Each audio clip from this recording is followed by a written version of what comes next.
Hello' everyone, কি খবৰ আপোনালোকৰ? মোৰ বৰ্তমান ভালেই। যিহেতু ববা আহিছে, আপোনালোকে গম পাইছে আমাৰ ঘৰলৈ শহুৱেক আহিছে বুলি। আমাৰ একদম জোৱাইকে কি বনাইছে আপোনালোকক দেখুৱাওঁ। এতিয়া পাকঘৰত মই সোমোৱা নাই আজি।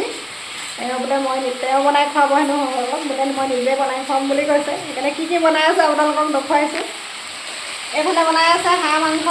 ববা আৰু ময়ে খাম মানে, সেইকাৰণে কমকৈ অনা হৈছে। তাৰপৰা এইফালে বনাই আছে চিকেন। চিকেন বনাই আছে, মটন লগাই দিছে। এয়া দিছেহে।